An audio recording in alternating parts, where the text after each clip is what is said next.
Students, आज हम पढ़ रहे हैं हिंदी व्याकरण की क्लास 2 की लेसन नंबर 16 जिसका नाम है पत्र लेखन मीन्स लेटर राइटिंग।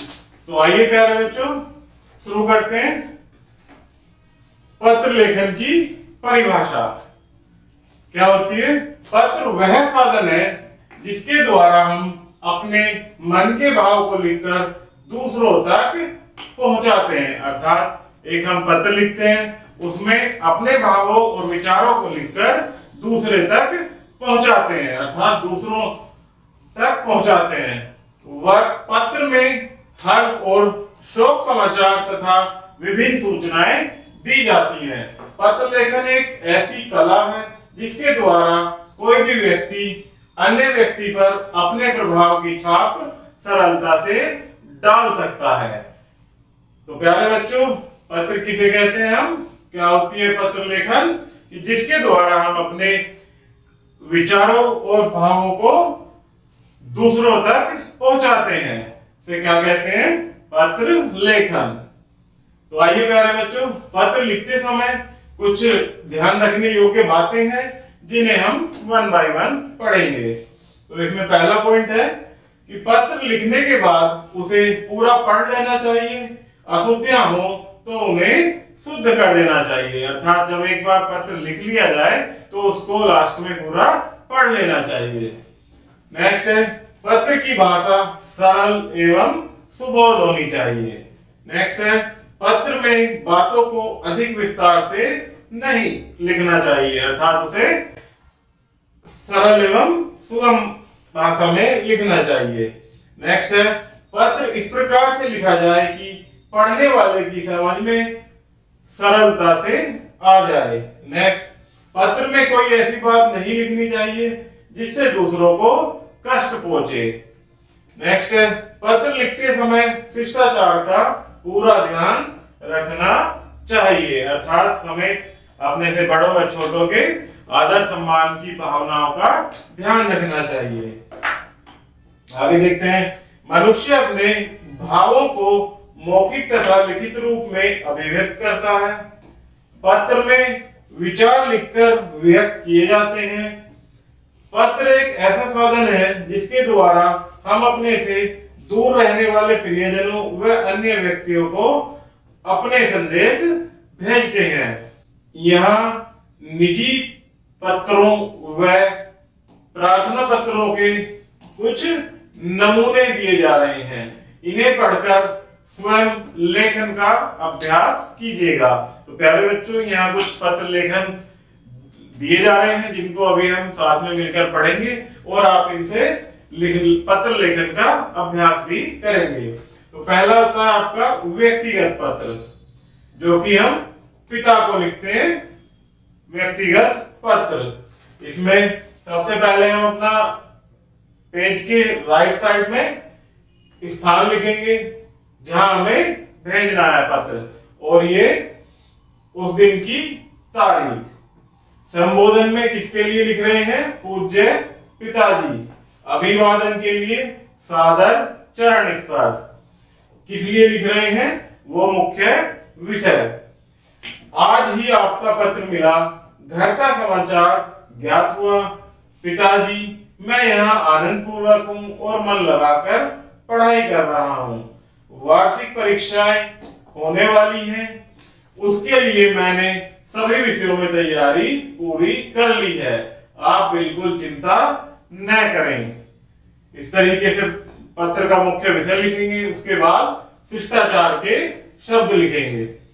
पूज्य माताजी को सादर चरण स्पर्श और बहन राधा को प्यार। आपका आज्ञाकारी पुत्र, यहाँ लिखकर अपना नाम लिखेंगे। यहाँ प्यारे बच्चों हस्ताक्षर लिखकर यहाँ अपने जो आपका नाम है वो हस्ताक्षर कर देंगे। इसके बाद देखते हैं प्यारे बच्चों, जन्मदिन पर मित्र को निमंत्रण पत्र कैसे लिखेंगे? यहाँ राइट हैंड पर सबसे पहले अपना पता लिखेंगे जहां हमें भेजना है, और ये दिनांक लिखेंगे जिस दिन आप पत्र लिख रहे हैं। यहां से शुरू करेंगे लेफ्ट साइड से। सबसे पहले लिखेंगे मित्र के लिए प्रिय मित्र, मित्र का नाम। सप्रेम नमस्कार आदर अभिनंदन करेंगे। फिर उसके बाद यहाँ से अपना विषय लिखना शुरू करेंगे। तुम्हें यह जानकर हर्ष होगा कि अगले सप्ताह अर्थात 26 मई को मेरा जन्मदिन है। जब भी आपका जन्मदिन है वो इसमें तारीख लिखेंगे। इस अवसर पर तुम सपरिवार आमंत्रित हो। मिलने पर भी जी भरकर बात करेंगे। आंटी व अंकल को मेरा सादर प्रणाम व छुटकी को स्नेह। तो ये मुख्य विषय हो गया प्यारे बच्चों। यहाँ लिखेंगे तुम्हारा प्यारा मित्र, अपना नाम लिखेंगे।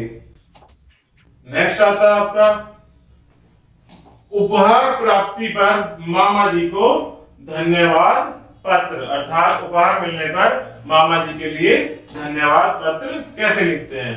तो प्यारे बच्चों इधर अपना उसी क्रम में अपना स्थान, अपना पता लिखेंगे और जिस दिन पत्र लिख रहे हैं उस दिन की दिनांक। यहाँ मामा जी को लिख रहे हैं तो स्नेह और अभिवादन के साथ आदरणीय मामा जी सादर प्रणाम। यहाँ से फिर अगले पैराग्राफ से अपना विषय लिखना शुरू करेंगे। कल मेरा जन्मदिन था। केक काटने से कुछ समय पहले ही मुझे आपका भेजा गया पार्सल मिला। पार्सल खोलने पर उपहार पाकर मेरी खुशी का ठिकाना न रहा। आपकी भेजी घड़ी सभी उपस्थित जनों को बहुत पसंद आई। इस सुंदर उपहार के लिए आपका बहुत बहुत धन्यवाद।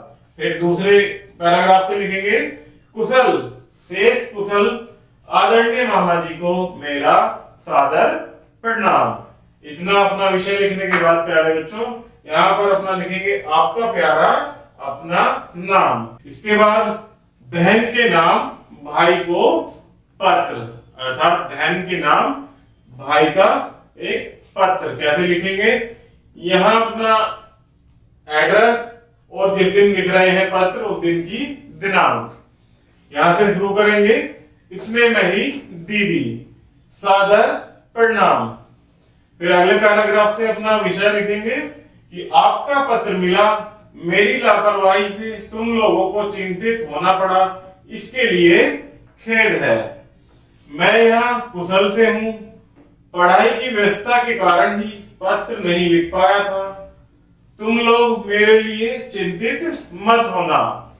मार्च से मेरी परीक्षा होगी, होते ही मैं घर आ जाऊंगा। मुझे यहाँ किसी प्रकार की परेशानी नहीं है। अगले पैराग्राफ से शेष कुशल आदरणीय माताजी व पिताजी को मेरा सादर प्रणाम। इतना पैराग्राफ लिखने के बाद प्यारे बच्चों यहाँ अपना तुम्हारा भाई और अपना नाम लिखेंगे। इसके बाद प्यारे बच्चों प्रार्थना पत्र लिख रहे हैं। आवश्यक कार्य के कारण अवकाश हेतु प्रधानाचार्य को प्रार्थना पत्र, अर्थात आपको कोई आवश्यक कार्य है तो उसके लिए अवकाश लेने हेतु प्रार्थना पत्र कैसे लिखेंगे प्रधानाचार्य के लिए। लेफ्ट साइड से लिखेंगे सेवा में प्रधानाचार्य जी। अपने स्कूल का नाम लिखेंगे और वहां का एड्रेस लिखेंगे कि वो कहां पर है स्कूल। तो उसके बाद से अगर प्रिंसिपल आपकी महिला है तो महोदया लिखेंगे और अगर प्रिंसिपल आपके पुरुष हैं तो उनके लिए महोदया लिखेंगे। तत्पश्चात आप अगले पैराग्राफ से अपना मुख्य विषय लिखना शुरू करेंगे। सविनीय निवेदन यह है कि आज मेरी दादी जी को ज्वर हो गया है और मेरे माता पिता नगर से बाहर गए हुए हैं। मुझे घर पर दादाजी की देखभाल करनी होगी। शाम तक माता पिता घर लौट आएंगे। ये अपना मुख्य विषय हो गया कि किस लिए हमें अवकाश लेना है।